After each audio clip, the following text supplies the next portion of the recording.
Esprit de Cherbourg. Les concurrents viennent se ranger derrière les ailes de la voiture. 2350 mètres à parcourir. On voit qu'on part quelque peu en rétro avec Kiss Forever HC qui se met tranquillement dans la course. Et Dribbler est bien parti. On est bien parti également avec le numéro 1, Esprit Frappeur. Mais Jack Scott leur a brûlé la politesse en partant. C'est Jack Scott qui va aborder en tête le premier virage précédent. Esprit Frappeur, côté corde. Dribbler à l'extérieur. On vient ensuite côté corde avec le numéro 4, Elios Debo et Xavier Beauvais qui précèdent le 6, Elmio Dupac et Raphaël Freno qui sont devant Jetvac qui précède Balzan Fort Clara, et on a ensuite Kiss Forever HC. Les concurrents qui sortent du premier tournant sous la conduite du favori, le numéro 3 Jack Scott et Adrian Bourguer qui dirigent les opérations dont leur sillage trotte le numéro 1 Esprit Frappeur. On est toujours né au vent avec le numéro 2 Dribbler qui précède côté corde le numéro 4 Elios Debo avec ensuite Elmio du Pac. Les chevaux qui viennent ensuite avec le numéro 9 Balzan Fort Clara.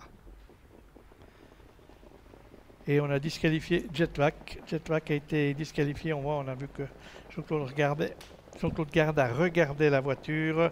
Et le cheval, ça s'est maintenant mentionné comme quoi il est disqualifié. Et nous retrouvons dans le deuxième virage toujours le grandissime favori Jack Scott qui compte une 2 longueurs d'avance sur le numéro 1 Esprit Frappeur et Ursula Eren, alors que nous venons ensuite avec Elios Debo, le numéro 4, Dribbler ayant reculé.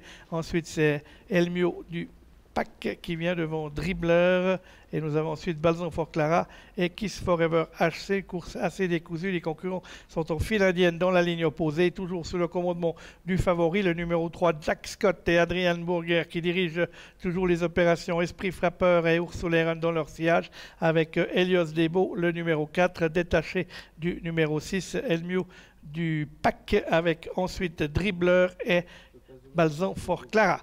Et un trio de tête qui aborde le dernier virage avec le favori Jack Scott dans son sillage Esprit Frappeur. On a dit que c'était la course visée pour Ursula Eren. Ensuite, en troisième position, le numéro 4, Elios Debo, qui, lorsqu'il peut placer sa pointe de vitesse, se montre toujours très dangereux. Okay, quelques petits problèmes d'allure là pour Elios Debo, troisième position du trio de tête. Il est repris par Sandriver, et ils abordent maintenant la ligne droite avec au commandement toujours Jack Scott, Esprit Frappeur qui vient à son extérieur, Elios Debo qui est là en troisième position, Esprit Frappeur qui semble prendre la mesure de Jack Scott, qui lui résiste côté corde. Est-ce qu'Esprit Frappeur va-t-il pouvoir aller jusqu'au poteau comme ça? Esprit Frappeur qui a pris maintenant un léger avantage sur Jack Scott côté corde. Esprit Frappeur le numéro 1 et Ursula Eren qui ont toujours l'avantage. Esprit Frappeur le numéro 1 qui vole vers la victoire. Voilà, c'est fait pour Ursula Eren. Esprit Frappeur a frappé. Deuxième place pour le numéro 3 Jack Scott, troisième place pour le 4 Elios Debo, et pour la cinquième place, ça pourrait bien être à l'extérieur, le numéro 9 Balzan Fort Clara.